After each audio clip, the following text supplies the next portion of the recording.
वैष्णवी हगवणे प्रकरणातील फरार आरोपी निलेश चव्हाणला अखेर पोलिसांनी ताब्यात घेतले। बावधन पोलिसांनी चव्हाणला नेपाळमधून ताब्यात घेतले। वैष्णवी हगवणे मृत्यू प्रकरणात निलेश चव्हाण हा सह आरोपी आहे।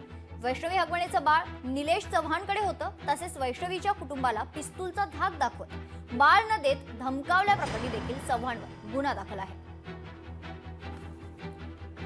अजितदादांनी 3च्या इथे 6 पथकं केली। पहिल्यांदा राजेंद्र हगवणे आणि सुशील हगवणेच्या बेड्या घातल्या आणि त्याच्यानंतर या निलेश हगवणेला सुद्धा त्याच्यावर गुन्हा दाखल झाल्यानंतर नेपाळमध्ये अटक करण्यात आली। मला विश्वास आहे, मला महायुती सरकारने आम्हाला आश्वासित केलेलं आहे सगळ्या कारवाईच्या माध्यमातून की हगवणे कुटुंबांना म्हणजे आरोपींना, वैष्णवी हगवणे प्रकरणामध्ये आरोपींना शिक्षा झाल्याशिवाय सरकार सुद्धा स्वस्थ बसणार नाही। निलेश चव्हाण याला सह आरोपी करायला हवं। मला असं वाटतं की ह्या केसमध्ये निलेश चव्हाणचा काहीतरी आणि कुठेतरी जवळचा संबंध असावाच, कारण एका अनोळखी व्यक्तीकडे 9 महिन्याचं बाळ तर नक्कीच कोणी देणार नाही।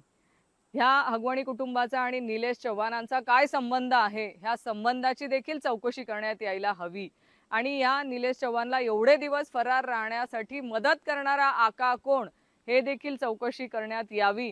त्या संदर्भात ही जी केस आहे ही पॉलिटिकल नेक्सस असलेली केस आहे, त्यामुळे ही केस सीआयडी कडे वर्ग करण्यात यावी। ही जी माझी मागणी आहे ती मी या निमित्ताने परत एकदा मागणी करते आहे। निलेश चव्हाण ज्याच्याकडे वैष्णवीचं बाळ होतं त्या बाळाला सांभाळण्यात हलगर्जीपणा केल्याबद्दल आणि तो सह आरोपी सुद्धा जो आहे तो त्या प्रकरणात आहे आणि तो अनेक दिवस फरार होता।